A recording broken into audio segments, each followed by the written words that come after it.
NASA iTech is a program that we have within the Space Technology Mission Directorate Office that searches for cutting-edge technologies that are solving problems on Earth that also have the potential to be a solution for NASA and the space industry. What's unique about the NASA iTech program is that it operates in profoundly different, less traditional ways. They send out a technology call for applications to address specific NASA needs. We have our subject matter experts, our chief technologists, provide endorsement, and with that, work hand in hand with the investors that are there.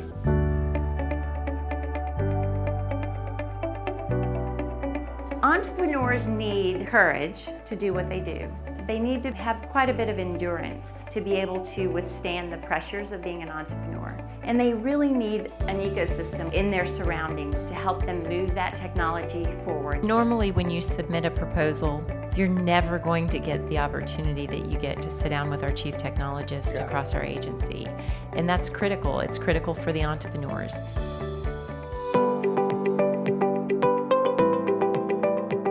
And the great thing just from sitting at the NASA iTech was looking at how some of these technologies, even though they were geared for space, some of the technologies could be repurposed for different scientific challenges in the environment, in space, and medicine. How much better than having the CTO of a NASA center sitting with me talking to that technology? The access and really collaboration that we get as finalists has been incredibly helpful and creates an opportunity for us to solve problems.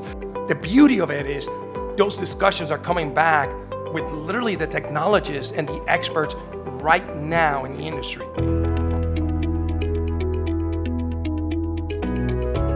We are building a network of data relay satellites that can help remote sensing satellites get more data to the ground and reduce latency. Where your Roomba and your drone have a kid, and the kid can disinfect the space station. Our system can process wastewater just like it does in the body and urine, so that you get clean, deliverable water to a community on the ground. Our team has developed a suite of patent-pending miniature robots that fit inside the pathways of the body. We provide lifelike motion for the next generation of robotics and automation. And I'm here to tell you about our needle-free jet injection technology. It's an exercise machine that grabs intelligent data from astronauts in a microgravity environment. We have designed a small, compact, lightweight apparatus for high-contrast imaging of dim exoplanets next to bright stars. NASA iTech is reaching out to identify cutting-edge technologies that do have a commercial market value, but also can be customized to work within the space agency. We all benefit from that.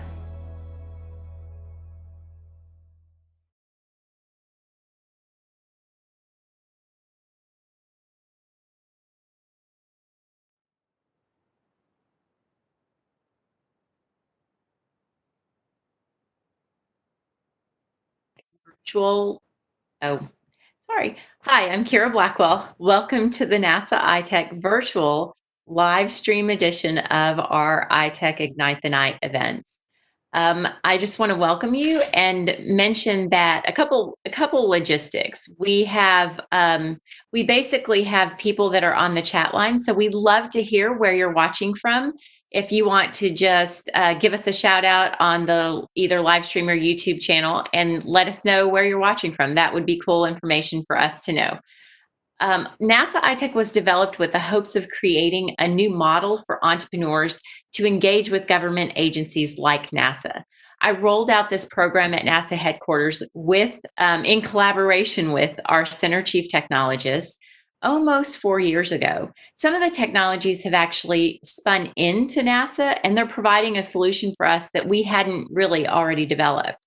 And then some of them have gone on to partner with either other government agencies or other commercial market companies, or are still continuing to do research and development with their technology, with the hopes of NASA being able to sort of buy that off the shelf at some point.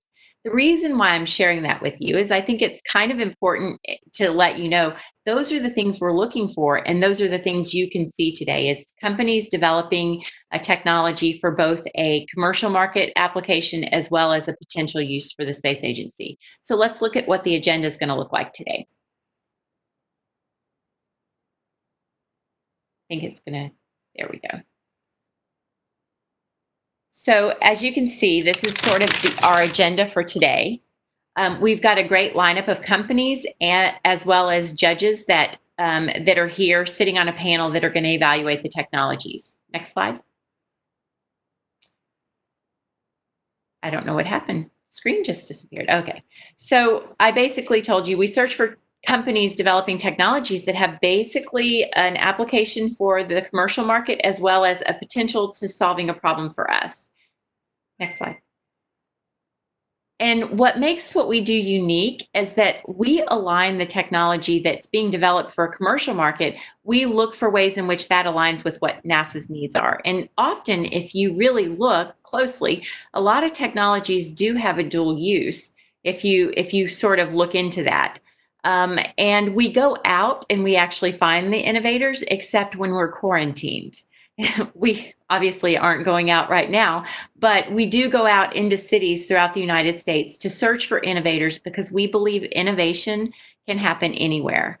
We make the application process simple. We convene the right people, bringing in investors as well as other government agencies, our center chief technologists, and then as a government agency, we kind of get out of the way and let the entrepreneurs and investors do what they need to do.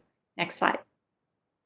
And basically reducing the barriers was an important part of establishing what this program would look like because, well, I've been an entrepreneur before, so I know that when you're working with the government, sometimes there can be barriers that make you not want to actually partner with government. But what we did was we didn't want to eliminate those entrepreneurs. So we identified, like, basically we said, here's what our problem is. If you can come up with a solution, that would be great. We don't prescribe the solution. We just identify the problem. We reduce IP concerns. So we don't give funding for this. And that reduces the IP concerns for the entrepreneur. And we make the process very simple with a 5-page white paper. What's interesting is other agencies have adopted some of this very same model that we've used that we developed. Next slide.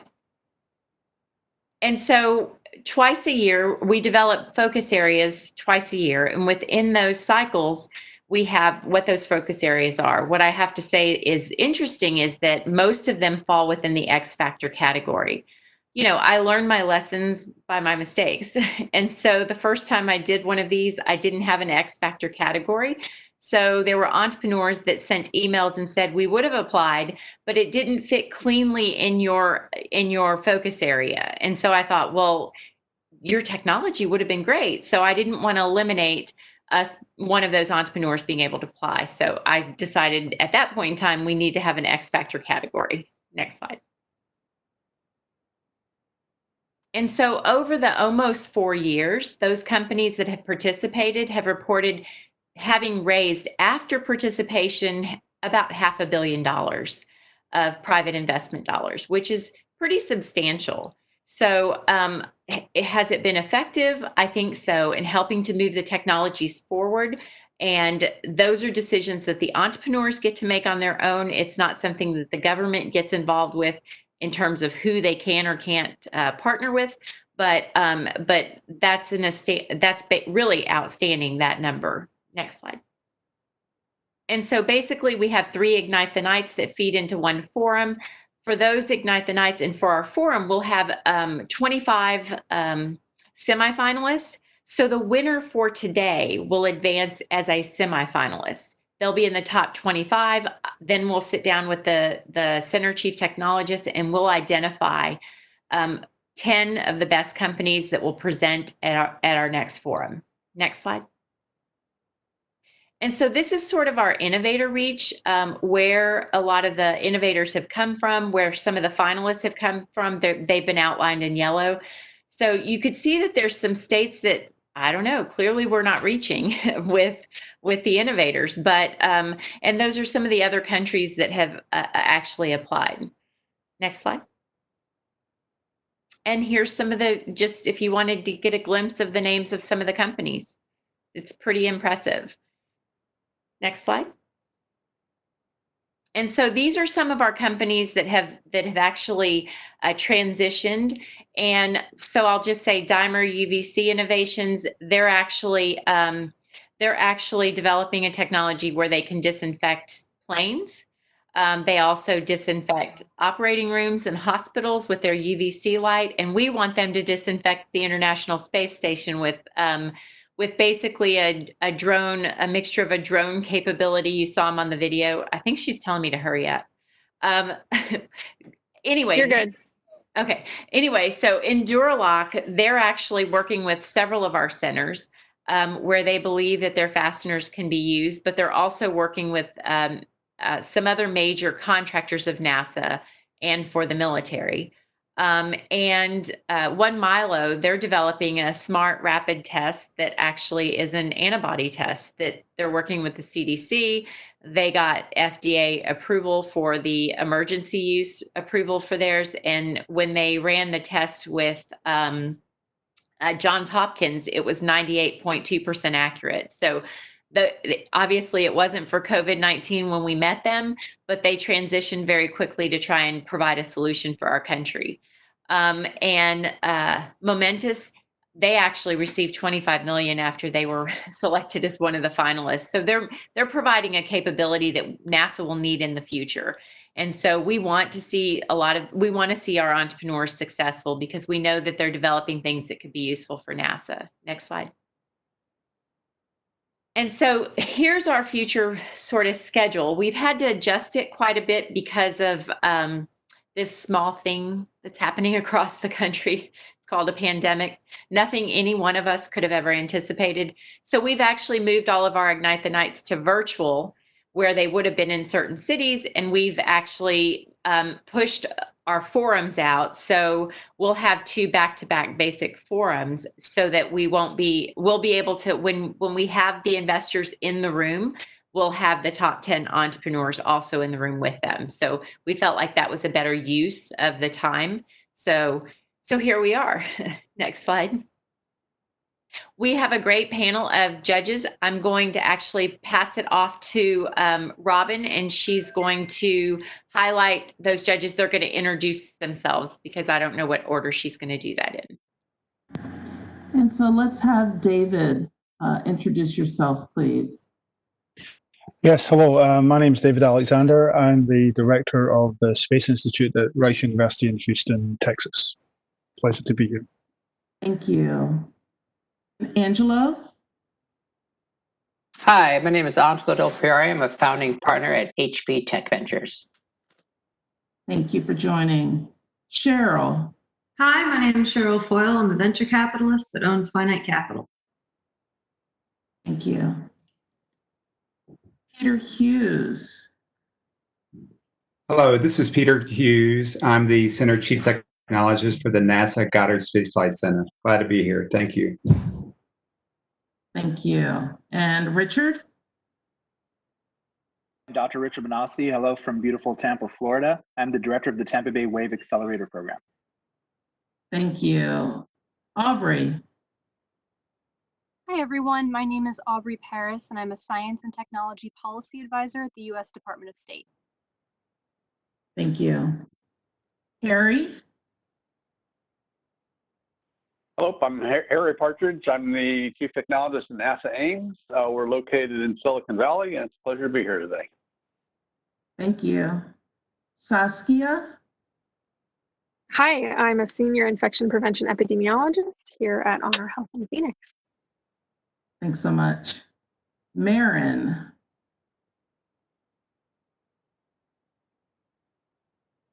Marin, are you here?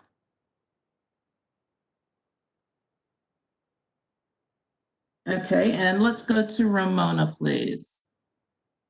Hi, Ramona Travis. I'm the Center Chief Technologist at the NASA Space Center in Southern Mississippi, home of the largest rocket engine test complex in the country. Thank you so much, Ramona. And back to you, Kira. It'd help if I turn my mute off. Okay, so we're going to kick off the presentations. Did Marin join? I don't know if he was able to join. I didn't see it. I didn't see. Okay, so he might be having some technical difficulties. Sort of those things happen, but not with our presentations because I'm sorry, at NASA we usually have a contingency plan. And so we planned for that. So you're going to get to see some great video presentations. So,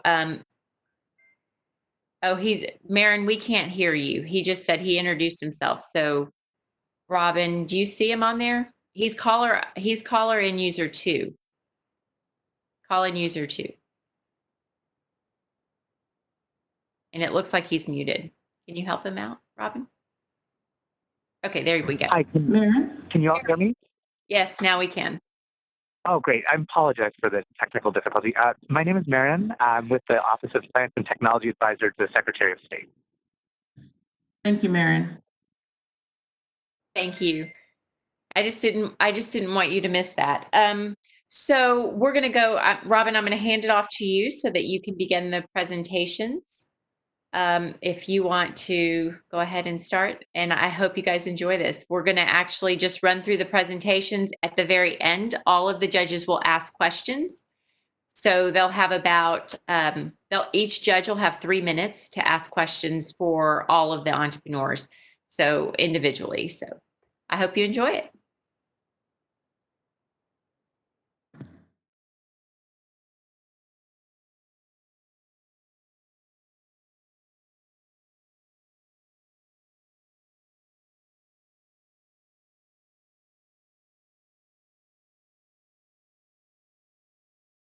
What if we could heal wounds in days rather than weeks, without stitches, staples or glue, and with minimal scar?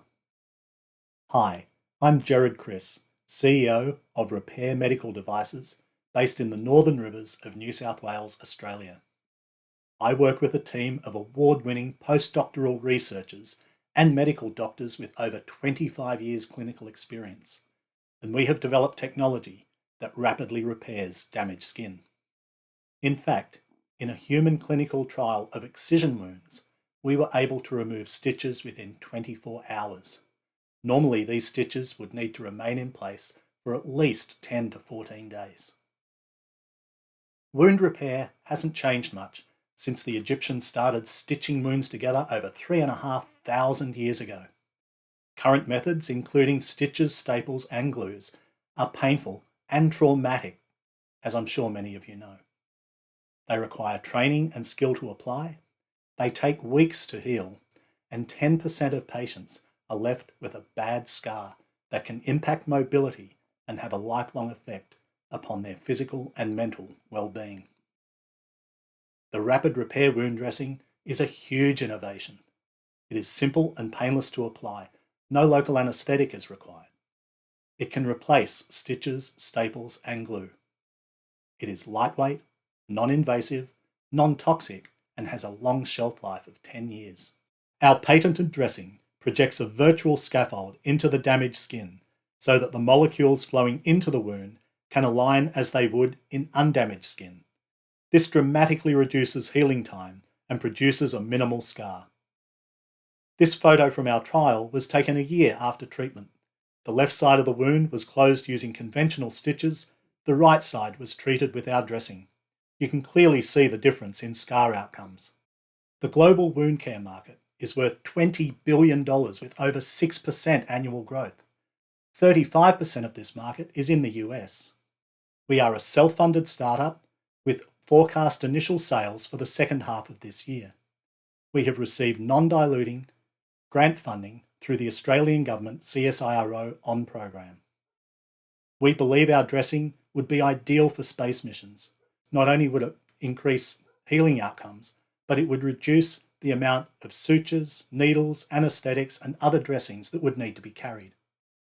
We are developing a reusable form of our product that would further reduce the amount of material that our space pioneers would need to take. If you are interested in finding out more about this amazing technology, please contact us at Rapair Medical Devices and help us develop faster, better healing. Thank you.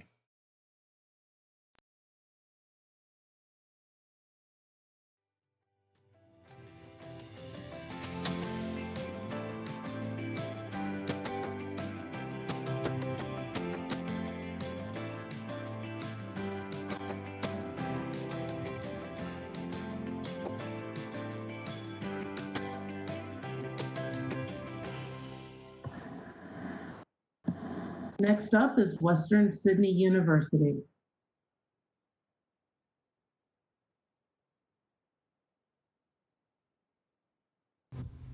What if I told you that we do imaging wrong, at least for doing tasks?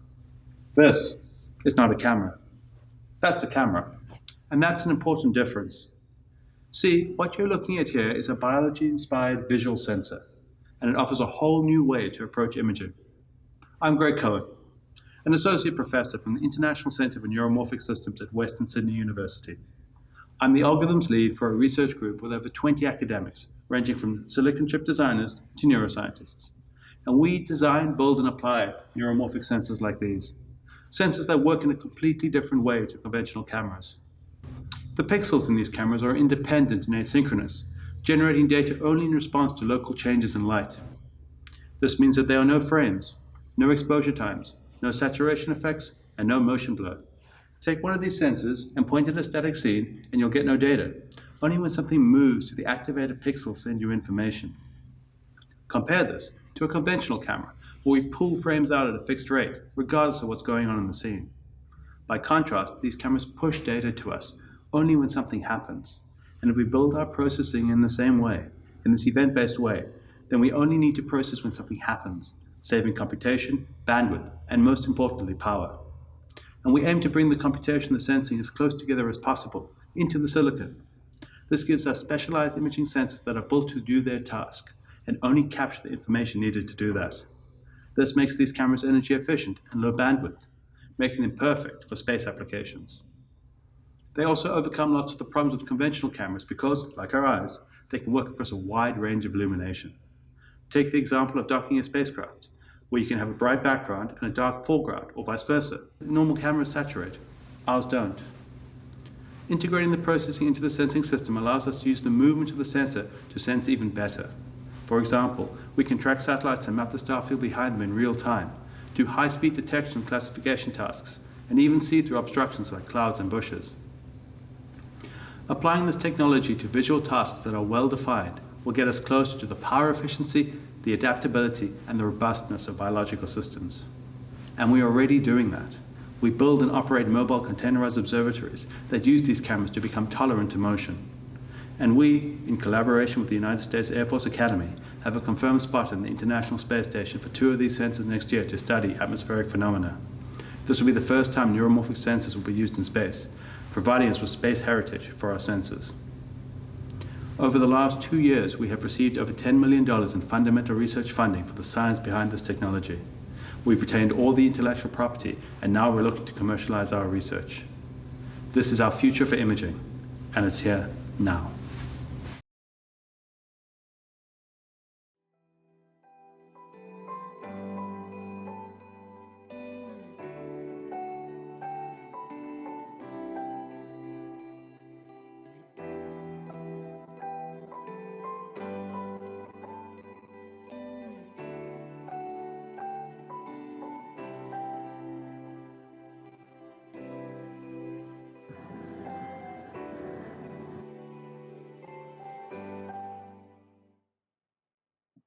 Next, we have HyPoint Inc.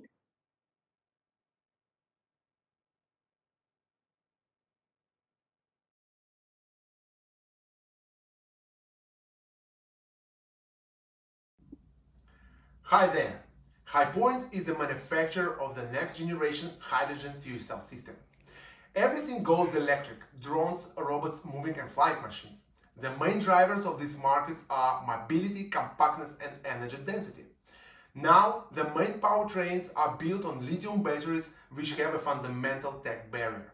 For the aerospace and air transportation market, existing lithium batteries have low energy density, while existing fuel cells have low specific power.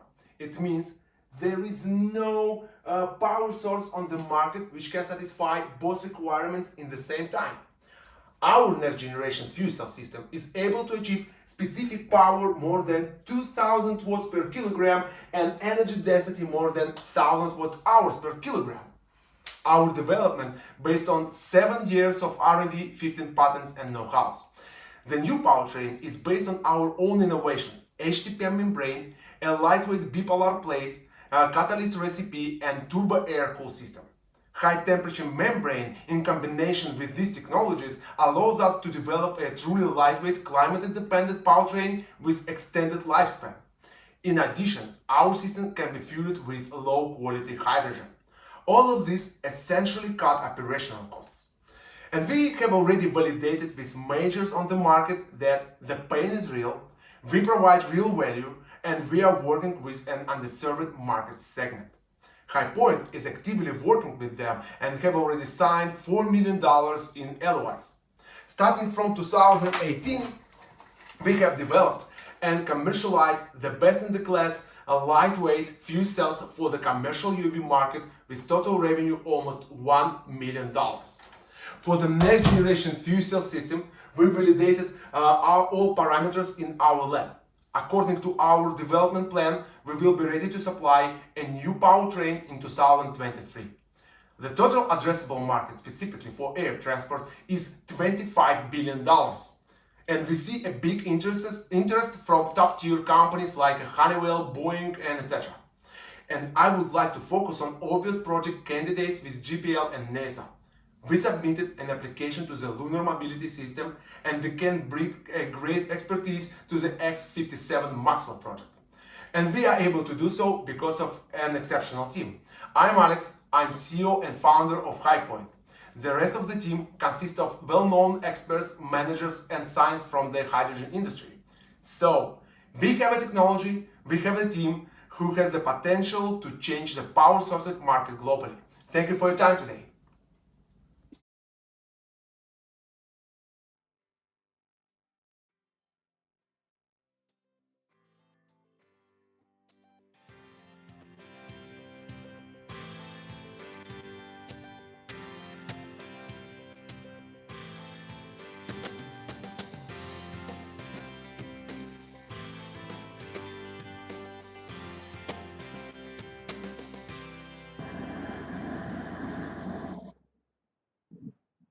OrbitsEdge is next.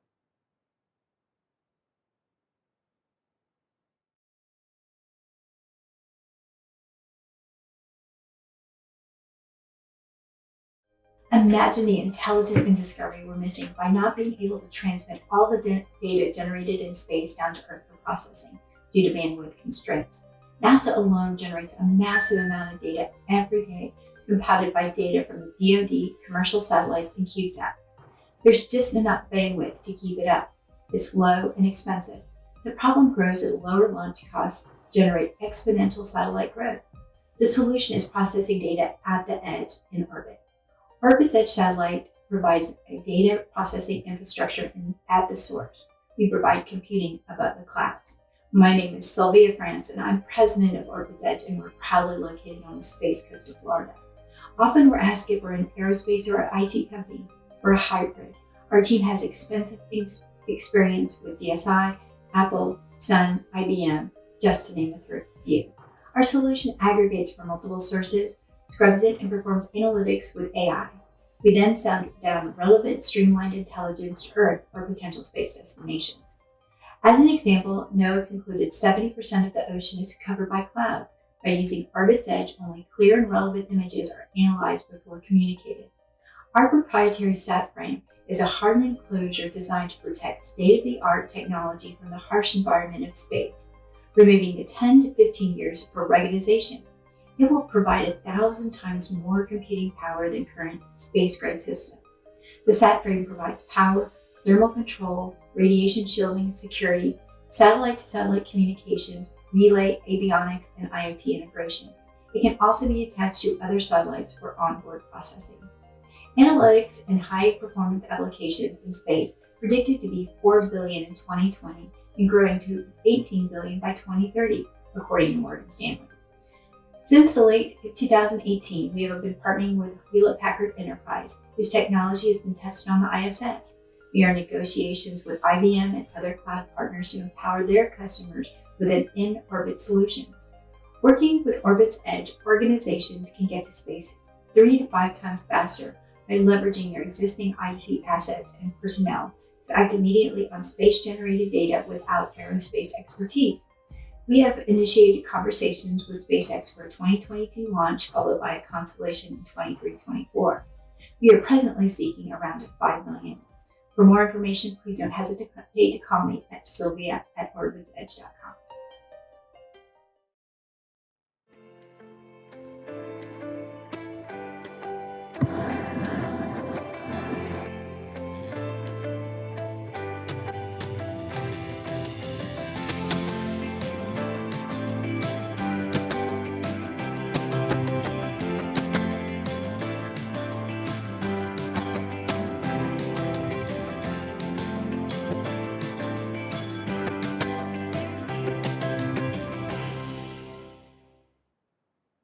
Next, we have Gord compression.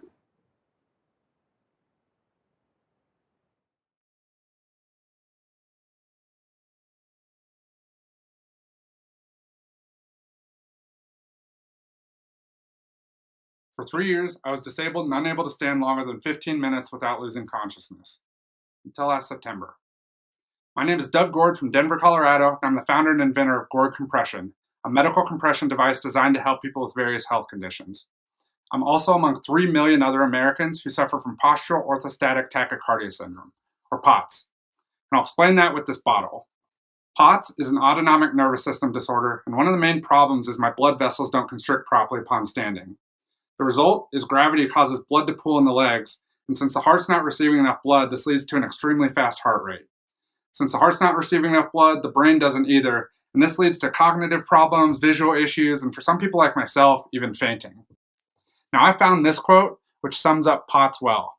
Quote, "It feels as though all the blood in my body is rushing to my legs, like the sensation of the blood rushing to your head when you do a handstand, but in reverse." That's not a quote from a POTS patient, though. That's Captain Scott Kelly describing how he felt after returning to Earth after a year in space. In many cases, astronauts returning from space and POTS patients deal with identical symptoms. And there are countermeasures used by both, such as graduated compression stockings. But after surveying patients, there's 3 problems I found with stockings. They're difficult to get on, they're uncomfortable, and they're tough to size correctly. So using an accessible design, Gord Compression addresses these pain points with a measurable, adjustable, and easy to put on compression device. With a functional prototype, I went from often bedridden to walking around daily with full range of motion. Gord Compression utilizes a patent-pending design, including sensors to measure and display the amount of compression applied, a tightening system allowing customizable compression, and an exoskeleton that can be put on in minutes like a normal pair of pants. Now, unfortunately, I don't have access to the test Scott had when he returned from orbit. So I had to develop my own clinical trial that I've been conducting on myself using existing university and NIH research methods. The results? A 26% cognitive improvement using Stroop test, measured heart rate reductions of up to 60 beats per minute with an average drop of 20 beats per minute using an ECG, and a 55% decrease in symptom severity using a 1 to 10 discomfort scale.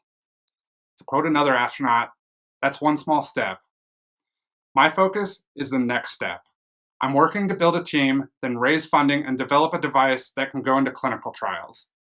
And maybe it can help astronauts like Scott someday. But more importantly, if it can help others with POTS, you can look at the $3.1 billion global compression market and help those suffering from other disorders like lymphedema, varicose veins, blood clots, and diabetes. And that's how you make a giant leap.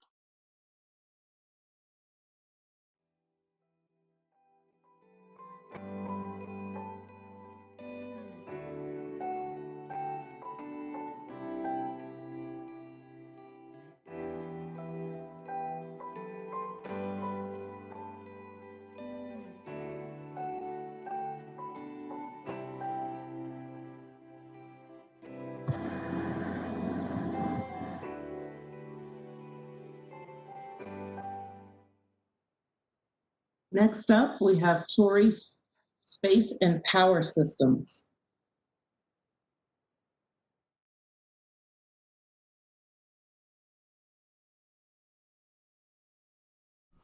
Could you imagine a spacecraft power source that would provide 10 to 50 times the amount of power as solar panels at 1/3 the weight and 1/5 of the volume? It would revolutionize spacecraft capability by reducing costs to orbit and provide additional power for spacecraft propulsion. Good day, I am Chris Torre, founder and principal engineer at Torre Space and Power Systems, and I want to tell you about our team's plan to provide this revolutionary new source of power for spacecraft which surpasses the limitations of solar cells. We have over 80 years of experience in aerospace, spacecraft, solar arrays, deployable mechanisms, and power systems design experience. We're developing a magnetohydrodynamic MHD generator system that capitalizes on existing ionized space plasma. This allows generation for spacecraft at much higher levels than currently produced by conventional solar arrays. For example, one of the most power-dense solar arrays, the Cygnus Ultraflex, produces 3,500 watts, occupies 10 cubic meters, and weighs 27 kilograms. Our system, by comparison, would only occupy 1/5 the volume and 1/3 the weight for the same power output. Our modeling indicates that an MHD generator can operate in LEO, GEO, and interplanetary space while producing much more power for a given geometry than solar panels at all distances from the sun. Our technology is based on proven principles, similar to a conventional rotating power generator that passes a moving conductor through a magnetic field to generate a current and voltage. However, in space, the river of ionized plasma from the sun acts as the moving conductor that passes through our channel with electromagnets and electrodes to create a DC voltage. This new form of proposed MHD spacecraft generation achieves much greater power density at significantly lower cost. We estimate the potential market sales could be $2 million in 2 years to $10 million or more within 5 years, with a phased-in replacement of future solar panel power systems. This is truly a game changer at about 1/2 the cost of a Cygnus system. MHD generation for spacecraft electrical power will result in reduced launch costs, increased mission capability, increased power production, and has a comparative advantage to PV over all distances from the sun. Could you imagine a spacecraft power source? This chart is a diagram of a space-based MHD generator.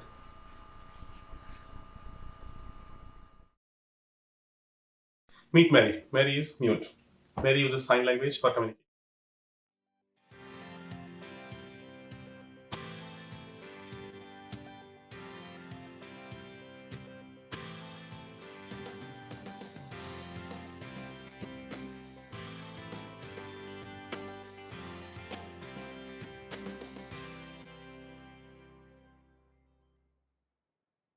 And our final presenter is AI Technologies and Systems.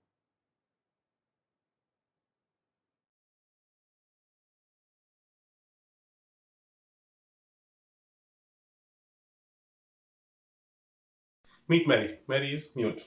Mary uses sign language for communication.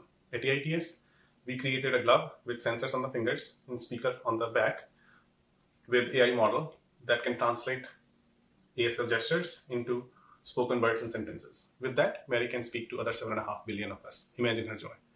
Also imagine the relief of a patient suffering from epilepsy seizures with 10-second alert to get her to safety before losing control of her body. And imagine the impact of a COVID-19 alarm gadget that can detect the presence of a person infected with COVID-19 symptoms, mounted at public places like airports, libraries, schools, and malls. Our technologies bring magical devices like these to life by miniaturizing AI models to run on tiny devices like this.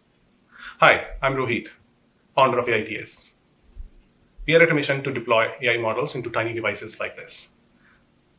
I brought AI technology to VLSI market in the last company that I founded. At ITS, we are developing software and plug-and-play platform that lets you connect these devices and acquire the data, develop the application, and bring the application back to this device and make it smart. These devices can run for months on battery. However, development of these devices is challenging primarily because of missing softwares and tool sets. And at AITS, we're exactly building that, a plug-and-play platform that can make these devices smart. At NASA, our technology can improve operational efficiency. For example, AI-driven navigation systems for satellites and rover can improve exploration effort. Exploration rovers like Spirit and Opportunity, when stuck, take 5 to 6 commands per hour from on-Earth control centers because of large latency to Mars. Frequency of those interventions can be reduced with the help of AI-driven navigation models. Another interesting application of AI is into diagnosis of thousands and thousands of assets used in space machinery at NASA to predict the failure and maintenance and avoid expensive downtime. Our technology and products bring huge body of AI research and applications to tiny devices like these, which are mountable, which could be remote, which run on battery for months. The market for our products is large with a broad value base, and current TAM is 9 billion and growing. I've been working on this technology for about 2 years with 4 engineers. We have a convertible note and working to raise the next round of funding with RS Capital. At NASA, we are looking for guidance and connections to broaden the adoption of AI into tiny devices like this with our product. Thank you.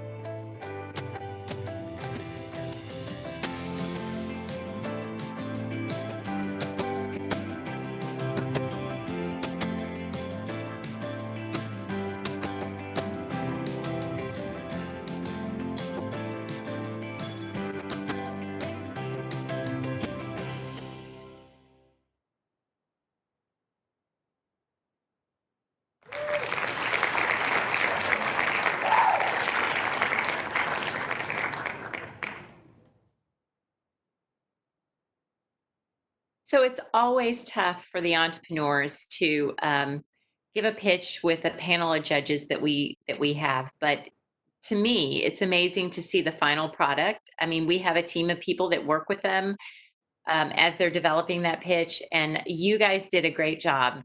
All of your pitches were really spot on. You did a phenomenal job. So I always say this, but I hate to have to be our chief technologist because it falls in their laps. All of our center chief technologists on having to select the final winner. We take the inputs from all of the judges, and then it's on one of their shoulders. But thank you, everyone. So now I'm going to pass it off to the judges.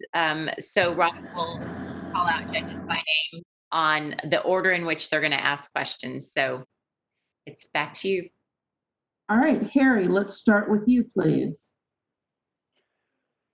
First question is for Western Sydney. Can you describe your marketing plans and when will your neuromorphic imager be available? So the commercial event-based sensors are already available. In fact, the one in the kiosk behind me is a commercial one from a company in France called Prophecy. There's another company in Zurich that makes similar sort of sensors. We're building our own sensors and we're putting the processing, which is the sort of neuromorphic event-based processing, into those chips. We have some test chips now, and we're expecting to have our own cameras in less than a year. As for our marketing plan, we're talking to some large companies in the US and in Australia to figure that out. Okay. HyPoint, you said you would have a product in 2023. Can you tell us what the biggest challenges are to get there? So the main challenge for us is that to validate our technologies in the lab. We have technologies right now which we validated on the lab level. So then after we are going to build the prototype. So and here we see a big challenge because we would like to check all parameters on the full scale prototype. So, and we have to design a lot of engineering subsystems around the system. Okay, thank you. OrbitsEdge, how many of your sat frames are you planning and how many do you need to get full coverage? We're planning our original, we're going to put up 2 and then 2. And in our first constellation, we'll have 30. And in the next constellation, we'll have 90. So we'll have full coverage in 30 satellites. Okay. And when do you plan to have the first 2 launched? In 2022. Thank you. And Rapair Medical, what are your plans to go to market? Are you going after the first aid market or the medical market or the sutures or emergency medicine? Okay, we've identified our early adopter markets within the Australian, within our domestic market in Australia. So we're looking at those early adopters, including the equine veterinary market, plastic surgeons. So the idea is that we'll then be generating revenue through those early adopters that will then give us the revenue to go to some more clinical trials to then open up the surgical market and also the accidental laceration market as well. Okay, thank you. And that's all I have. Thank you, Harry. Let's go next to Ramona. Hello. Let's see. First question to AI Technologies. What type of power storage, given your very tiny form factor, are you envisioning for space applications, where often the inhospitable cold nature of space, of the space environment, is not very battery friendly? The capacity range is anywhere from a few milliwatts to watts. Like for example, this one takes about 15, and this is about 100 milliwatts. So the range would be anywhere from a few milliwatts to a watt, depending on the type of application. Is that dealing with the cold nature of space, though? I mean, you're Right. So this one is from minus 120 to 150. I'll have to go back and check the specs, but most of them are from minus to several hundred, and the board depends from the manufacturer. There are manufacturers that specialize for space chips. We put software in that. okay. Thank you. For Rapair medical devices, might you imagine any limitations to the way that your technology or approach works being effective in a microgravity environment, such as we might experience in space? I don't see any limitation in a microgravity or a zero gravity environment, but there are some planets in our solar system where there could be a limitation, although revealing which planets does discuss too much of our IP. Okay. But not the moon or Mars. Nowhere where people are or planning to go just yet. Okay, thank you. Gord compression. Can this technology be used in space by astronauts to minimize their POT symptoms that they may experience upon the return to Earth? Or is it only appropriate for use upon the return? And so I'm asking Gord compression this one. Yeah, so it would be applicable just returning from exposure to microgravity back to Earth. Once that starts to hit again, the blood would begin to pool. So this compression would help to squeeze that blood back up to the heart and help astronauts function normally. Okay. For Western Sydney University, are there limitations on the spatial, temporal, or spectral resolution of your system? In that it's standard silicon, so anything in terms of spatial resolution that you can do with a conventional camera, I don't see why we couldn't do it with our technology. In terms of temporal resolution, we run them at 1 microsecond resolution now, but that's arbitrary. We can definitely go quite a lot faster, and definitely nanoseconds without any issue. Okay, thank you. Thank you, Ramona. Next, we'll go to Saskia. Hi, yeah, I have, my first question is for rapid repair, and that is for the dressing, can you make it antibiotic impregnated? We weren't looking at an antibiotic impregnation, but we were looking at an antibiofilm coating.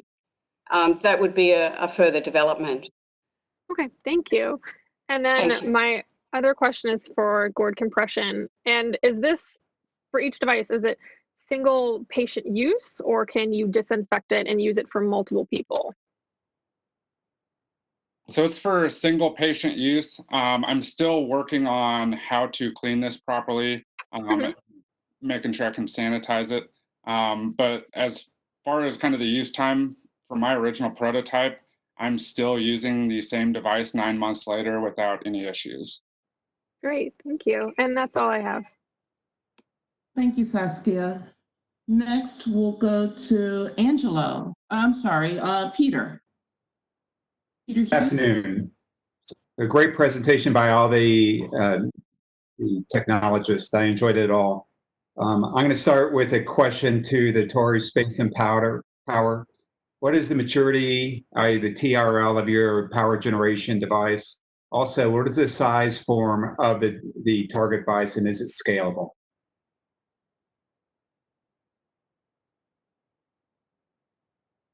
Hi, yes. Our TRL level right now is about 1 and 2.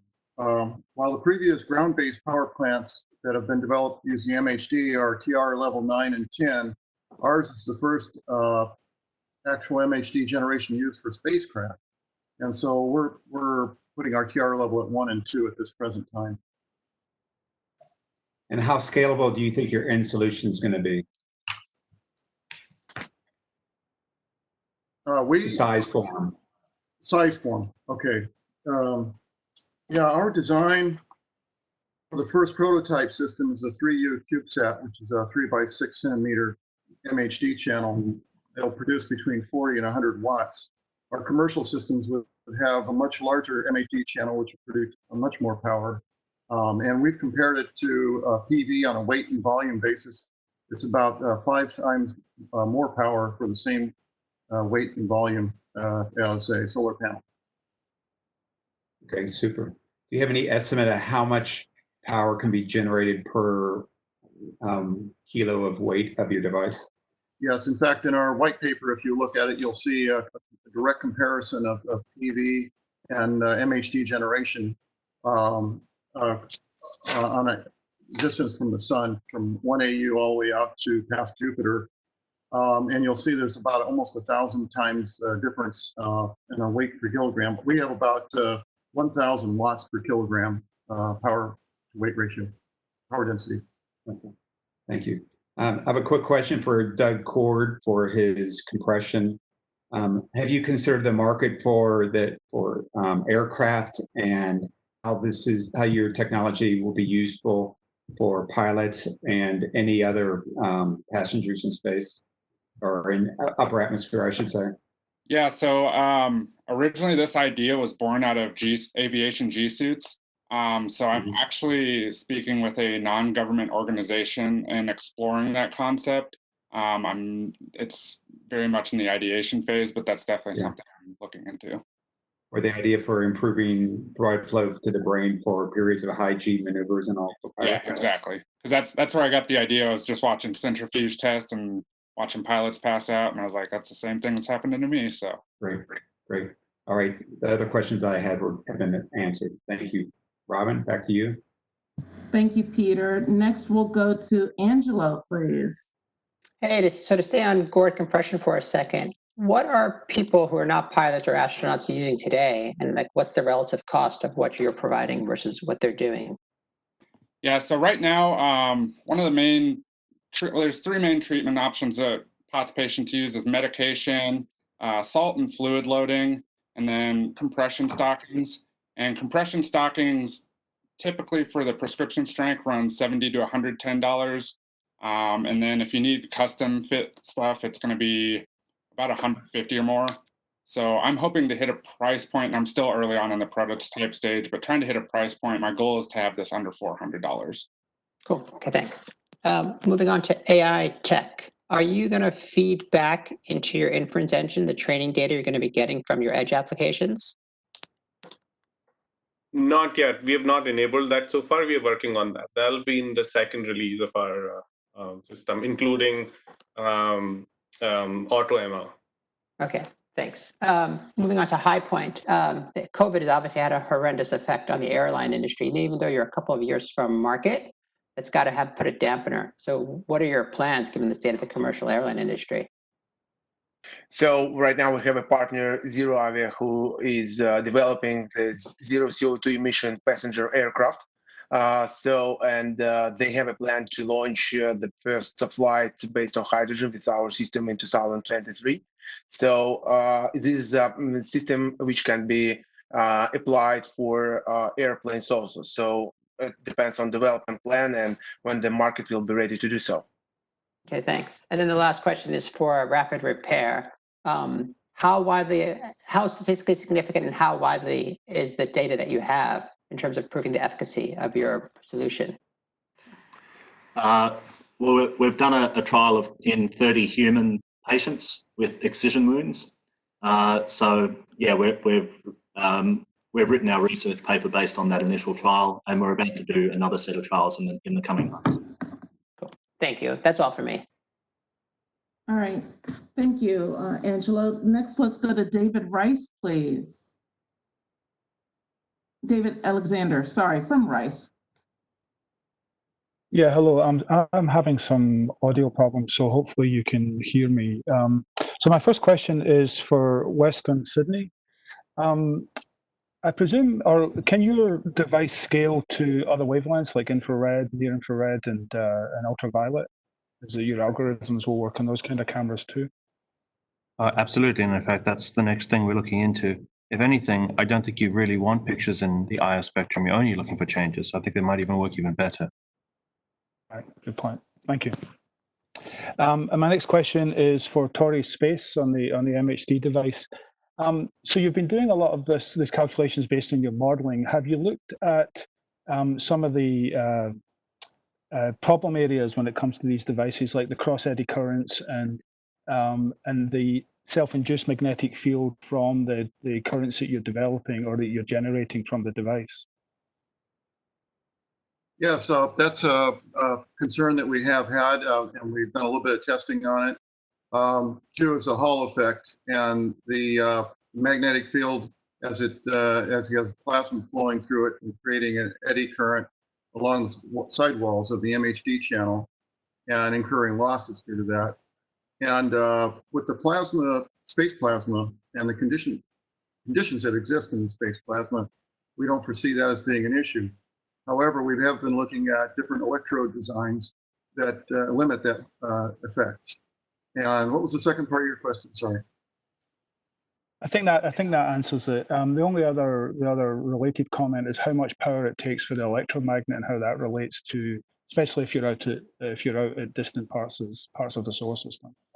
Okay, so the electromagnet itself takes a very small fraction of the total power produced.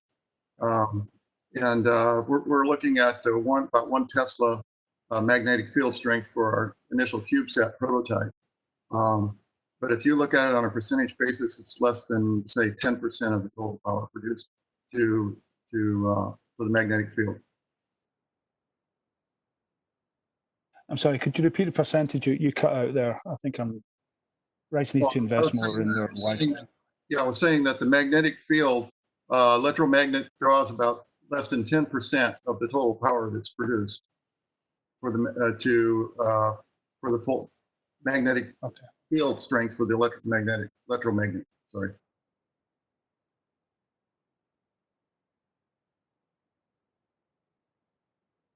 Okay. Thank you. Can you hear me? Yeah. Robin? Yes, we can. Okay. Sorry. This is a pain. This is for Gord compression. I think in part of your presentation you mentioned that you have diagnostic capability from your device that gets fed to the patient. Can you tell me just very quickly a little bit more about how is it an app? Is it going to be cell phone based or is it feeding to a computer or something? So I didn't want to get too much into that just due to the proprietary side, but it's a sensor. It's an embedded sensor that relays feedback to the display unit. Okay. All right. Thank you. I think in the interest of time, I'll stop there, Robin. unless I've got time for maybe one more quick question. Actually, you're out of time, but thank you very much, David. Okay, thank you. Thank you. Next, we'll go to Aubrey. Great, thank you. My first question is for Rapair. I'm thinking about the potential use of your product in something like humanitarian aid missions and utility in that in different places around the world. So I was wondering if you could speak at all to how your product performs in different environmental conditions. So considerations like heat, cold, or moisture. Yeah, given that the base of the product is silicon, it would perform similarly to other silicon dressings that are already in wide use. So we are doing some strict environmental testing on it, but at the moment, it goes in a freezer and it doesn't affect it. It's not impacted by long exposure to the sun. Yeah, we haven't found any red flags with that device so far. Great, thank you. My next question is for Torre Space. It wasn't clear to me whether there is an analog or derivative of your product that would be useful or applicable on Earth, because I'm thinking of use in places where solar is not optimal, since your comparison to solar was so promising. Yes, MHD generation has been developed for terrestrial applications. It's been up to 25 megawatt generators have been produced using MHD plasma, ionized plasma. The problem with Earth-based units is that you have to generate your own plasma, which is very highly cost-wise. It's very high in terms of energy consumption, so your efficiency is low. But in a space-based application, we have the benefit of having pre-ionized plasma from the sun. Right, thank you. Next, for HyPoint, you made a point to note that your product can use a low-quality hydrogen, and I'm wondering what exactly you mean by that. Is just that lower concentration hydrogen, or does that have some impact on where you can source your hydrogen from? So it means that there are different types of hydrogen available on the market right now. So pure hydrogen has purity without any additional additives inside the hydrogen. So you can, with our system, because we use HTPM membrane, you can use, let's say, dirty hydrogen with additional CO or additional additives inside hydrogen. This is a very, very important thing, especially for a real business operation, because this type of hydrogen is 10, 15 times less in comparison with pure hydrogen, which must be used for low temperature fuel cells. Great, thank you. And that's all for me. Back to you, Robin. Thank you so much, Aubrey. Next, let's go to Richard, please. Hold on, you're muted. For them all. Can you hear me now? Yes. Okay, great. Thank you to all the entrepreneurs and also all the judges as well for their great questions and great presentations. I'm going to jump right in with Rapair. When do you anticipate your product being market ready in both humans as well as the veterinary market? Sorry, can you repeat the question, please? Sure. What is your timeline for going to market, both for humans as well as the veterinary market? Okay, we'll be hitting both those markets in Australia in the second half of this year. Like most companies, we've been impacted a bit by the pandemic, but yeah, we'll have product out into the Australian market by November at the absolute latest. And I might have missed this in your presentation, but what size wounds can you cover up to? We can cover a wide range because we are delivering our product as a strip, which is about 1 yard in length. And so it's very hard to get a wound that long on the body. No, of course. And we can cut it to length. Thank you. Next question is for Gord. Outside of self-testing, has there been any other testing completed? No, that's all I've done right now. I was starting to get in with some medical advisors and wanted to work on that, and then the pandemic hit, unfortunately, at the worst possible time. So It's no worries. Completely understand. How much of the development has been completed? You had mentioned, I believe, a little bit earlier with a different question, that you are developing a software component as well that will track data and kind of aggregate that information. How far along are you on building that side of things? I didn't mention that. That's kind of more on the proprietary side. Still working on, I want to build out an engineering team to help me kind of advance that further along. Sure, thank you very much. Next question is for AI. Outside of the ASL translation glove, what are some of your other current existing use cases that are generating revenue or that are ready to go to market? So we are ready to go to market, working with the smart city company that is working with this Arizona State University in the city of Phoenix to deploy an application on emergency poles that will count pedestrians, cars, their speed, and some other factors. And also in the ARM ecosystems and working with Arduino. Okay, great. Thank you very much. Last question is for HyPoint. HyPoint, I think you had mentioned a revenue number during your pitch. Can you talk to us about that, where you're at from a revenue standpoint, and what use cases of your technology this revenue is currently coming from? Okay, thank you for your question. So we started our company in 2018 with primary focus on developing fuel cell power system for drones and robots applications. So we started from that market, and this revenue came from that. From this market, from drones and robots application. Our drones with our system right now are respecting pipelines in northern countries in Europe, in Norway, and also our drones with our systems also use in Arctic areas. So because right now you cannot use helicopters anymore because global warming. Thank you very much. That was my last question. Thank you, Richard. Next, Maren, do you have any questions?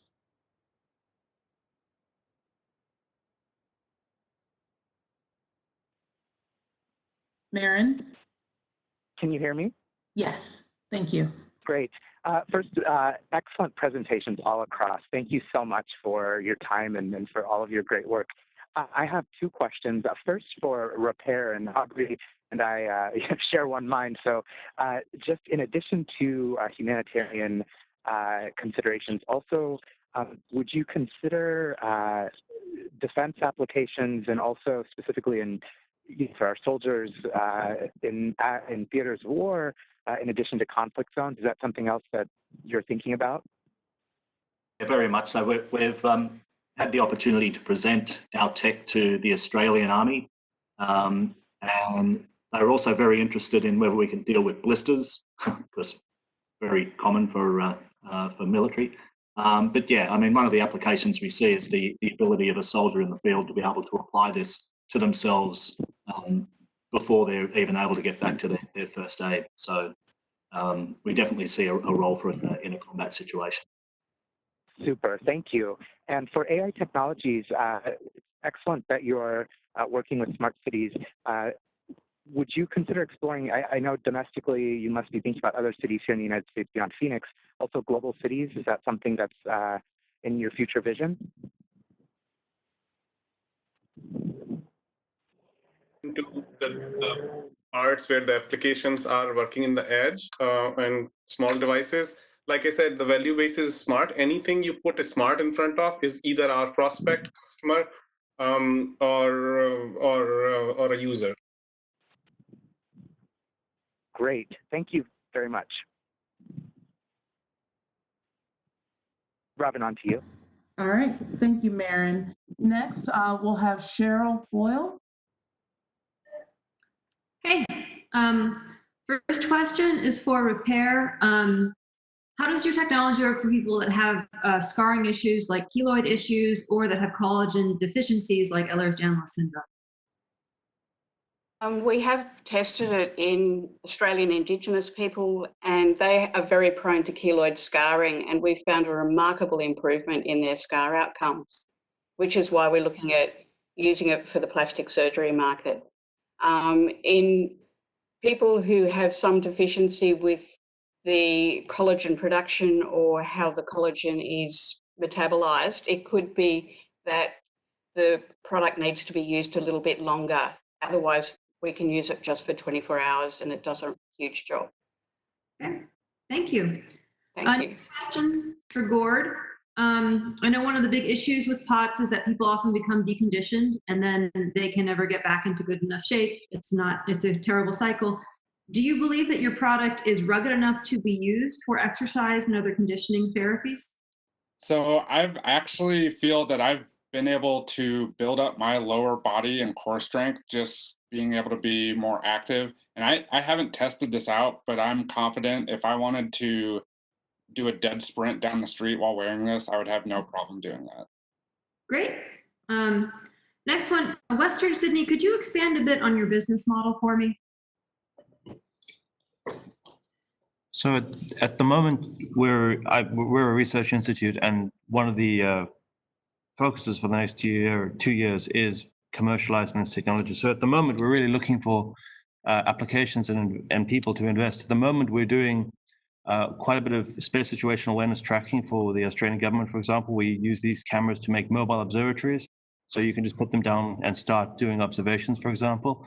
Or we're looking at applications in adaptive optics. We have work on using these on drones with any swap sensitive application.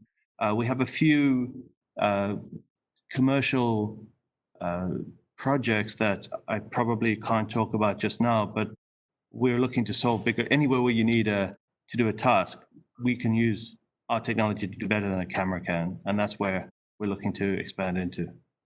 Could you elaborate on if the revenue potentials might be licensing versus recurring revenue versus a one-time upfront hardware cost? So we would probably want to look to a service-based model. So for the space situational awareness, we'd like to provide the data because often we either want to provide a service or we want to provide a highly specialized imager for a specific application. So for example, for underwater applications, another really interesting one would be medical because these don't take pictures. So they get around all the privacy problems around monitoring people with cameras. And then this quickly for OrbitsEdge, how are you going to prevent from becoming commoditized? Pardon, I didn't hear you. How will you prevent just being a simple commodity? Well, we're hoping that it is a commodity that people come to us for, because our revenue model is based on core processing hours. So, we want to be like an AWS above the clouds or, a Microsoft. So that's our whole plan, is to be a commodity. Okay, but similar how Microsoft competes or AWS competes with Azure, how are you going to compete against your competitors and create a moat? Well, what we're doing, again, our big target is doing edge computing above the clouds. So we feel like our competitive edge is that we're closer to the source, computing the data at the edge. Is that answering your question? No, it's if there was an identical company to yours in technology, how are you going to differentiate yourself? So someone else is doing, let's assume it's not completely locked down. Someone else has another solution that operates on the same layer. What's the way that you're going to define yourself against a competitor that if you're looking at just a one-page PDF, you'd think they were the same company? Well, the whole idea is we're going to be first to market. I mean, that is a major strategy of ours. That's why we're going in 2022. We also are very confident that to be able to replicate what we're doing with our sat frame and the ruggedization, that it's going to be a tough haul for them to do in the near future. Perfect. Thanks. That's it. All right. Thank you so much, Cheryl. Appreciate that. That concludes all of our judges' questions. Kira, back to you.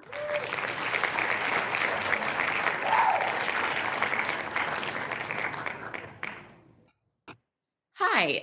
Thank you, everybody. Thank you all to all the judges for their time and coming up with all of the questions. The tough ones to ask the entrepreneurs. It helps us have a better understanding of the technology as we're looking through it and just a better perspective. So I just want to thank everybody for all of their efforts. We're going to step away really quick. If I could just get the judges to turn their cameras off and turn their sound off, mute their sound so that we can join and convene. We're going to make a decision, select the top entrepreneur. We'll be back. But in the meantime, so that you guys aren't bored, we have an amazing speaker that's going to join us. He's probably already on. he is a legend in the tech world. And did you laugh, Worley? You really are. So he's a legend in the tech world. He's a serial entrepreneur. He's also an investor and pretty brilliant. Sorry, my phone's going off. So he's pretty brilliant. So anyway, I'm going to hand it off to you, Worley, so I can join the call and we can make a decision on who.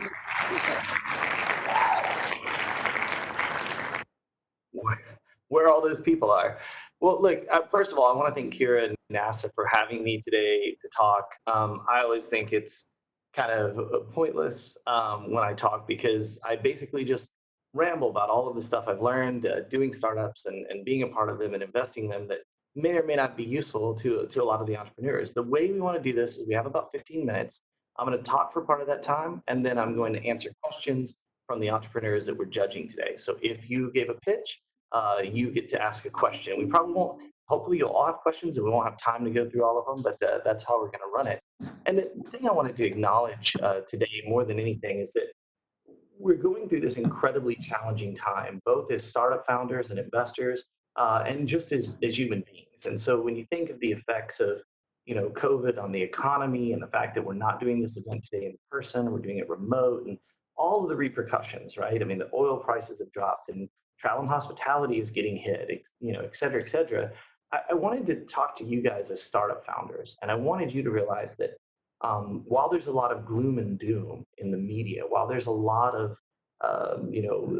concern about when the economy will do this and what will happen and if we hit the bottom and when we recover, it's important to keep your focus as an entrepreneur. It's important to understand that some of the biggest companies in the world were created during a depression, were created during recessions. And I mean, those companies like Procter & Gamble, IBM, and General Motors, General Electric, the list goes on and on. FedEx even were started either in recessions or during depressions. And I believe very heavily in something I'll go into a little bit more in a second, which is a philosophy called data, not drama, on how you should approach running your startup. And if you think about data, not drama, then you take the situation that we're in right now and you look at the data. And when you look at the data, you find out there's 284 funding rounds that happened in the last week. And those fundings totaled $10.4 billion, 87 acquisitions around the world, $42 billion across those 87 acquisitions. And so when you look at the data, while the economy may look bad and you're watching CNBC or BBC or whatever, and it may be depressing at times, the reality is that as an entrepreneur, whether times are good or times are bad, your startup is always in one of two phases, right? It's struggling or it's out of business. And so therefore, the economy, while it can have effects on your business, you're probably already, having a rough time of it. So it's like, I don't think these things are additive into the problems. In fact, I look at it on the opposite. I think that this is the greatest opportunity to be starting a company. Some of the pitches we've heard today, have obviously great implications for NASA and space tech and other things.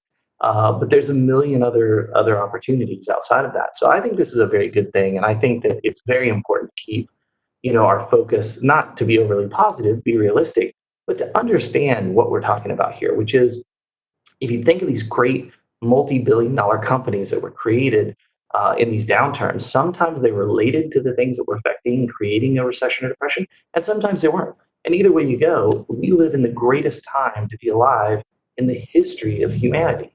When I was young, I used to cut UPC codes out of cereal boxes, and I would collect up enough of them and I would mail them off, and 8 to 12 weeks later, I'd receive a little piece of electronic gear. And, my 4-year-old, could probably order a Arduino and set up an AWS account and have a whole cloud system and find developers all over the world, et cetera, et cetera. I mean, it's kind of the most incredible time to be an entrepreneur in the history of entrepreneurship.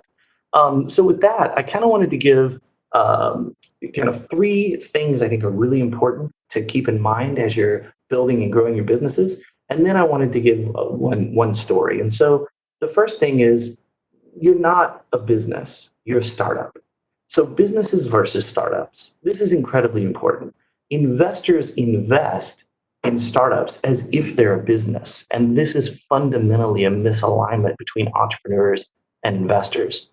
For example, many of you may have already heard, I hear all the time when I'm starting a company, when you get to $1 million or 2 million or even 5 million in ARR, come see us. We'd be happy to invest. And it's like, I would also like to invest in companies that were already rock solid and had boiled out all the risk. But if an entrepreneur like myself gets to $1 million or 2 million in ARR, you're never going to see me. You're going to be completely in the rearview mirror.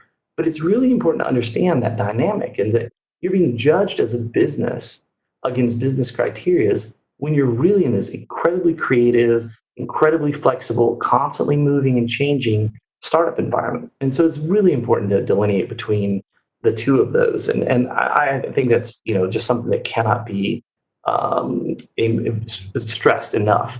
Don't judge yourself as a business.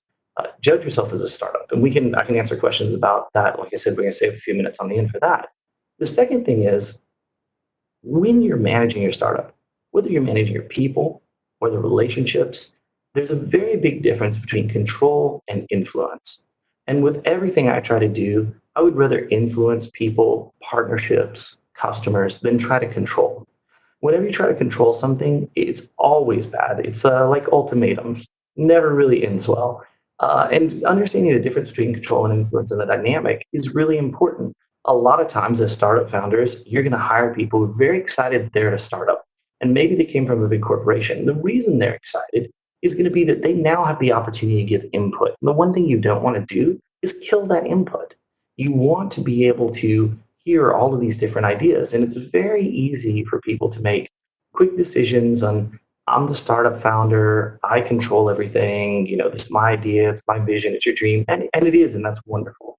But if that's your attitude towards running your company, you're probably not going to go anywhere. If your attitude is fully about this altruistic goal, you're probably not going to make it. If your company is totally focused on the money, there's a balance in startups. There's a balance in life. And part of that control versus influence, mentality is that I hire the best people. I trust them to do their job. And I try to influence the kind of trajectory of the company, but I never try to control it. At my latest company, it was months and months, and it completely worried investors that I hadn't seen the software. I hadn't shown them the software. Where's the software? Where's the software?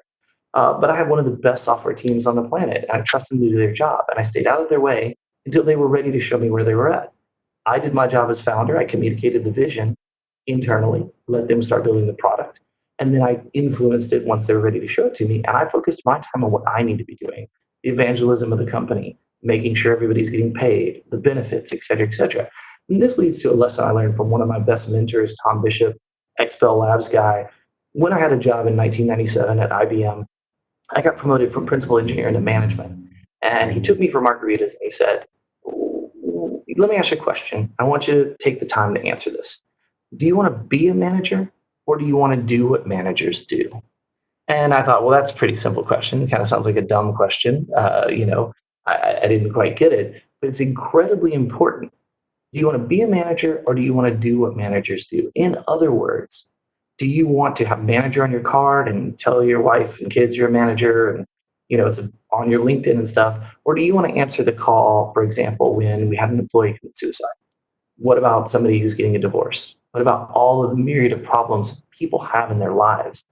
That's part of your job. And as a startup leader, it's even more, because as startup founders, we ask more from our employees than any company probably ever would. They have multiple jobs, they have limited resources, they probably took a pay cut to get here in hopes that their equity would be worth something someday. It's incredibly important to understand that if you're in that environment and you add a control layer on top of it, that will end in disaster, or at best case, your company won't go anywhere. And that leads to how I like to think about interacting with those people. The third thing is there's a difference between reaction and response. And that is, one is voluntary and the other is not.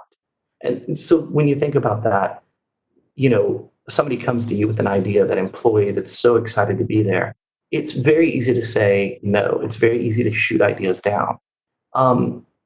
It's a lot better to give that idea some room to grow. Every employee at StrangeWorks adds tremendous value to the startup.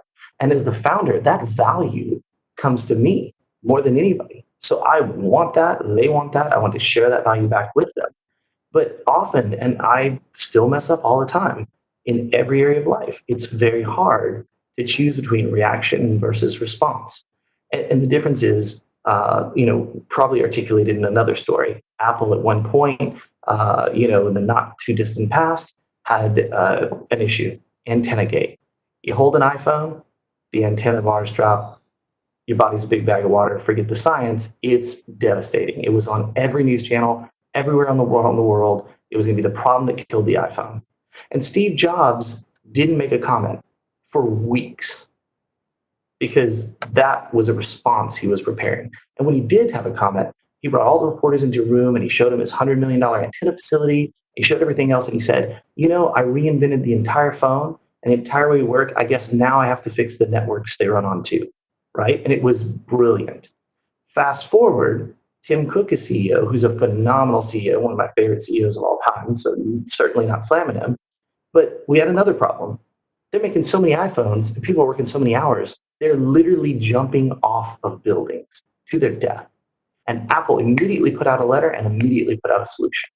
And it was a reaction and it showed, because the solution was nets, right? Which is a pretty heartless thing for a corporation to do, in my opinion, and not something that you want to have as a PR. But that's a really big difference. And that's the thing you can't do in your startup. You can't react to things. You see a press release from a competitor, who cares? Do they work at your company? Are they driving your company? They made an announcement we all know is probably 90% bullshit. So why are you wasting your time trying to compete with it, right? It's a waste of time. And you have to be very, very practical in this. And so, with those three things out of the way, I'm going to share a quick story, and we're going to have a few minutes for questions here.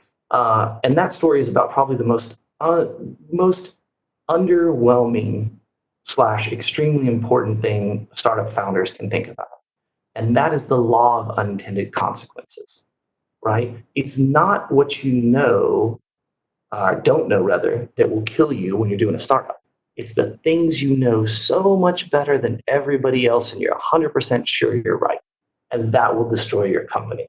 And that leads to this conversation on unintended consequences. And the story I want to tell is that one day I got a call from the IEEE and they said, we're having an event and it's a charity auction. And we got this amazing artist and he's going to do all these paintings. He's a speed painter. He's going to speed paint all these paintings. He's going to do 3 paintings. He's going to do Steve Jobs. He's going to do Einstein, right? And then who else did he do? He did Mother Teresa or somebody. I can't actually remember who it was. And he did these 3 paintings, and we're going to put them up on an auction. And you've got some Twitter followers and you've got some networks. We'd really appreciate it if you could put this out. Maybe you could make a little bid, kind of kick it off, help promote this event. And again, law of unintended consequences is what we're talking about here. I said, absolutely. I love the IEEE. I've been a member for over a decade at that time. I'll do anything I can to help the organization. I took my credit card, I went to the site, and I made 3 donations, 1 on each painting, right? And weeks went by, months went by. I never even thought about it, because what do we do when we make the first donation on a charity auction? What we're sure is we're going to start getting people to donate, but we're probably not going to donate again, right? We're just trying to help the group. We're going to donate, and then somebody else donates.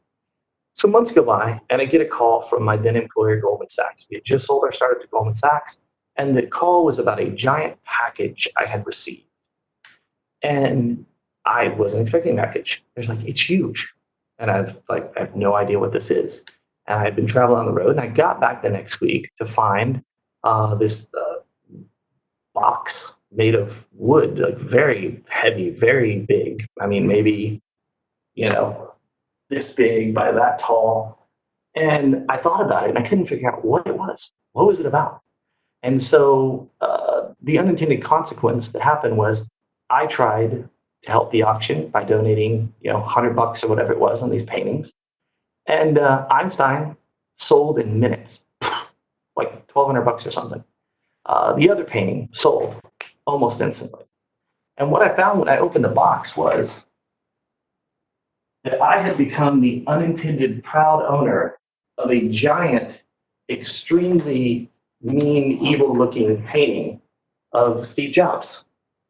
And this is that painting. And I keep this painting in my office, not because I'm a huge Steve Jobs fan, although I think he was awesome, but to remind me of the law of unintended consequences. And as you can see, I'm 6'2". This thing is huge. And this is literally the embodiment of unintended consequences in your actions. And so therefore, I encourage all of you, and we'll go into questions now, to consider very much every move that you make in your startup, from who you pick as an investor and how that may come back to haunt you later, to how many people you let in your cap table, to the technology decisions you make on your stack. Are you going with a specific cloud like AWS or Google? Are you just doing a container? All of these decisions will have unintended consequences at some point in the future, if you last long enough, that will create issues at your startup. And there's no way around that. Nobody makes perfect plans. Nobody makes perfect decisions. So it's okay to do, but it's really, really important to always keep that in mind. So we have about 5 minutes for questions. And so I'll open it to the floor for any of the founders only. I think they're going to make sure you guys are unmuted and can ask questions that pitched today, to ask any questions about anything related to startups that you would like to ask.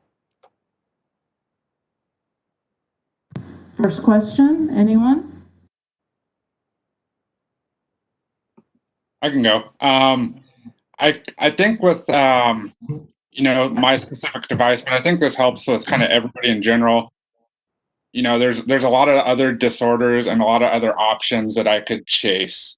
Mm-hmm. And as a startup, how do you avoid drowning an opportunity, and instead of just staying laser focused on, that's kind of.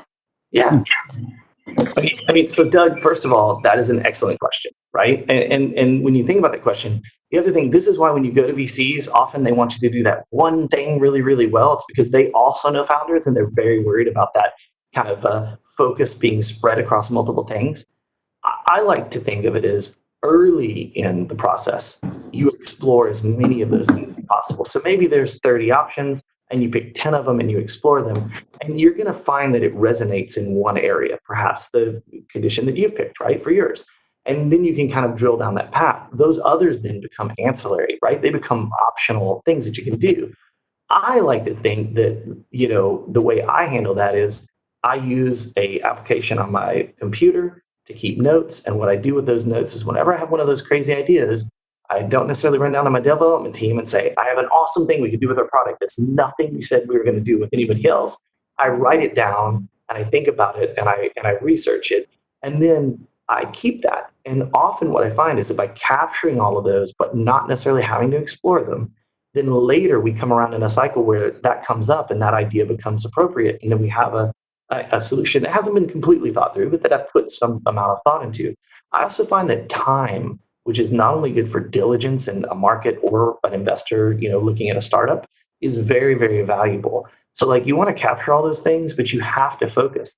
And here's where you should focus. The thing that drives the business forward financially in the beginning, because the sooner you can become independent of funding, the sooner you can become independent of needing to go spend your time as a founder pitching, and you can be focused on pitching customers for dollars instead of investors for dollars, the better.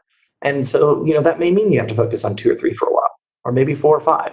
But it's very good to kind of whittle that down and get to 1, explore that fully, and then maybe you have to cancel and pivot and you say, okay, now it's for this other condition.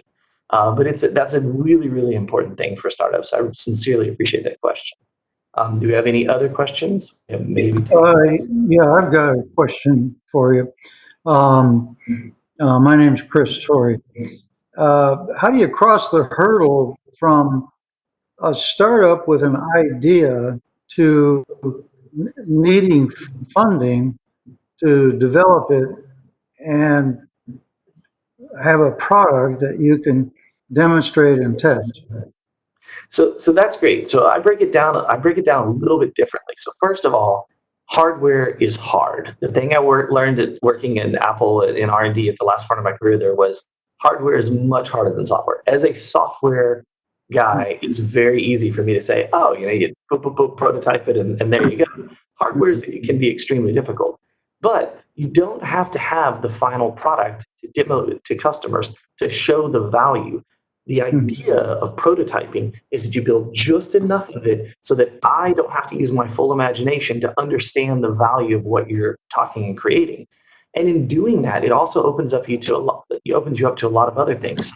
DARPA grants, right? SIBRs from the Small Business Administration, other forms of non-dilutive funding, which although they have conditions, you have to do certain things on a time, and it might not be as much money as you want. I know a dozen companies that are fully funded off of non-dilutive financing that just didn't race to market. So the funding becomes less of a getting a product built question and more of a market timing question. So if you're building something, say, that's a product that deals with disinfecting something, right? Who knows what it is? Maybe you're working on that, okay? And maybe it's really an opportunity in the market now that's very different than some of the products we're seeing today and some of the things you're doing where you have something and there is a market for it, but there's no market pressure on it, right? And so you can focus on other forms of alternative funding. Maybe you don't build the whole thing, you prototype it. With hardware, I find the more you can prototype and the more people you can show it to that are potential customers earlier on, the better. Because I've seen so many products that have a beautiful finished product and you're like, oh, that's weird. The on button is in the inside of the box. That's how you turn it on, right? Like it's very easy to go very far and make a lot of mistakes with hardware. But I think that you can use the non-dilutive funding and use time if there's not market pressures. And I'll also tell you markets are secular. So maybe your timing's a little off. You think you're going to miss this big opportunity. I had a friend of mine created a product, was for sure going to have tons of sales last Christmas and didn't. And I actually had 2 or 3 friends in that same situation that built various little hardware trinkets. And I told all of them, like, I don't think you're going to make it because getting to a final consumer product is hard and it's expensive. And so it's like maybe better to form these smaller test groups and do this rapid prototyping in advance of that. And I'm assuming Kira will just stop us, Robin. So I'm going to take another question. You have time for one more question. Okay. Anyone? Otherwise, we'll get ready to announce the winner. I have a question for you. This is Sylvia France with OrbitsEdge and Ross Tinnery, our VP of Engineering. You talk about unintended consequences, and you always talk about, bad things that happen. But I also know there can be some unintended consequences where really good things can happen. So can you tell us about some of your good consequences that happen?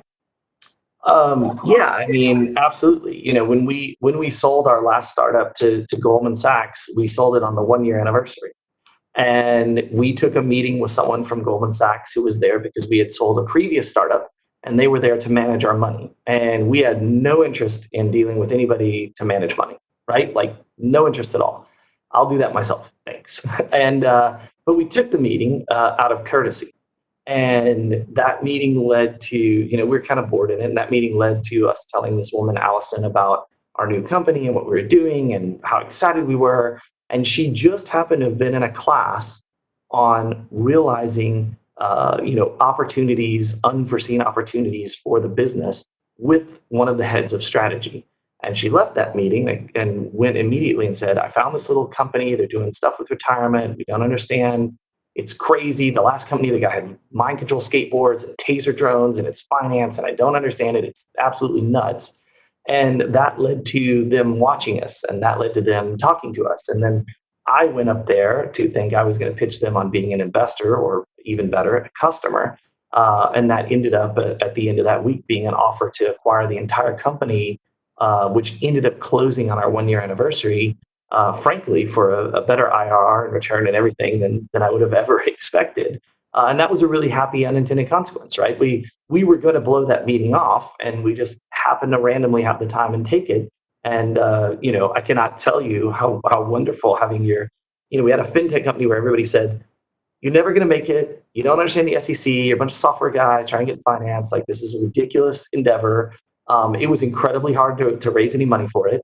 Like nobody had any interest in it at all, pretty much. And then all of a sudden, on the 1-year anniversary, all the people who didn't invest in it were like writing us emails. What's your next idea? Like, what's going on now? Because of this transaction that would have never happened. We would have never run across Goldman Sachs in the market. We would have never met any Goldman Sachs management team. Lloyd and I would have never talked. Charles Bailey and I would have never talked. Gary and Tim O'Neill and the whole. None of that would have ever happened if it weren't for this one lady basically trying to get our account to be our financial advisor and us saying, she seems nice and she knows a friend and we'll meet with her, right? So that's a good him. And by the way, I just want to point out, Sylvia, I not trying to call you out, you're implying that that is a horrible Steve Jobs painting by basically assuming it's bad. And I worked with Steve Jobs' dad. I did too, but you know what the painting reminds me of, and I'm going to bring it up just again because you I think you'll agree with me. But and it's Tim Decker is the artist, by the way. But if you remember Ghostbusters, yes, painting, that's what this reminds me of. Definitely. One night late in my office, it's going to start glowing, right? And then I'm going to be looking for like the Keymaster and Gozer at any moment, right? So, but you know, I mean, it's a thing. I mean, it's made, you know, is it a bad unintended consequence? I don't know. Is my wife going to let me hang it up in the house? Definitely not. So, you know, we'll see. Thank you so much, Worley. And you're very welcome. Thank you. And with that, we will get ready to announce our winners. Kira. So Worley's looking for the people behind all the applause, but you know, I'll tell you, my team, I had to, our first one we did, I was so used to us doing these live that we had an applause. And so I was searching frantically on my phone for a sound effect of an applause so that I could play it, because I feel like it's already difficult because the entrepreneurs are doing this in their homes behind a computer. You don't have the energy from the room. And so although it doesn't really bring the energy, it kind of makes me feel better, like we're a little bit back on stage, even though we're really not. So all of that to say, yes, thank you to Worley for speaking. You are amazing. And I'm sure that you guys felt that when he spoke. I just caught the tail end of it, but I get to watch the video. So I will. But I already knew he was amazing. So, and he's got a wealth of knowledge, and he is very humble and always willing to share that with entrepreneurs, which is why he's a legend in the tech industry. One of the reasons. So I wanted to say, though, for all of you that have put in the time and effort, you did a great job. Thank you for pulling together the presentations, working so hard on your 3-minute video, trying to cramp everything in, and even practicing on your 30-second answers. I know that's difficult, but I appreciate the fact that you guys have done that, because it helps to keep us, you know, on schedule. And anybody that's tuning in live stream, they know it's constantly moving. And so, so we appreciate that. The other thing I want to say is, just because you're not selected for this one, because I only allow, we can only select one. And so just because you're not selected for this one does not mean that your technology is not amazing or that we're not interested in it. Most of the chief technologists and some of the other people have said, well, okay, if I wish I could pick this many, I wish I could select this many. So it's never really just one that is really we're looking to select, but I can only take one because it's how we have the program designed. So you have all your applications are considered for Forum. So hopefully, if you weren't one of the top winner, if you weren't the top winner today, that you will be. Sorry, my phone's going off. You will be considered for one of the top 25. So just thought I'd let you know that. I was going to allow Ramona Travis. She's our Dr. Ramona Travis. She worked hard for that, especially in our industry. But I'm going to allow her the opportunity to announce the winner, and she's going to talk a little bit about that. And we kind of told you guys to prepare a response. So once she announces the winner, our winner will have a moment to just kind of say thank you, thank their mom or their family or whatever, thank whoever, and then we'll end the show. So Ramona, it's off to you. Thank you. It's always challenging to select the winner from these events, as we've been quite blessed in having so many quality technologies presented each time. It's just gotten better, or it's just amazing what we get to see here. And we really appreciate, as Kira has mentioned, you folks sharing with us the passions that you've had, that you've turned in or trying to turn into a productive business here. So we appreciate that, and thank you for your time. A little note going out to some of our contestants from halfway around the globe, and the effort they put in to get up in the middle of the night to do this as well. The nature of the quality of the submissions helps with the nature and quality of our judges as well. The types of submissions we get have really enticed a number of the judges to want to be involved and to stay involved, and that's something that we're very thankful for, and the kinds of help that they give us in NASA and helping to make these decisions. So I want to go on and say the winner today has a strong interest to NASA, appearing to be able to work well in zero gravity, microgravity types of conditions, as well as broad applicability here on Earth in the variety of conditions that we face here in domestic as well as military and the like. Their tagline is faster, better healing, with the ability to heal wounds in days versus weeks without stitches, staples, or glue, and with minimal scarring. I'm pleased to announce Rapair Medical Device as today's Ignite the Night winner.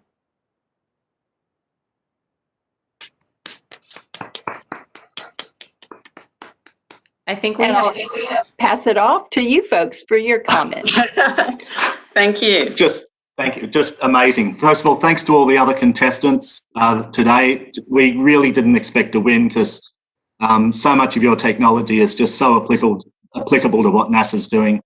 But on the off chance I did prepare a thank you speech, my first thank you is, and if you can just see this, my friends, yep.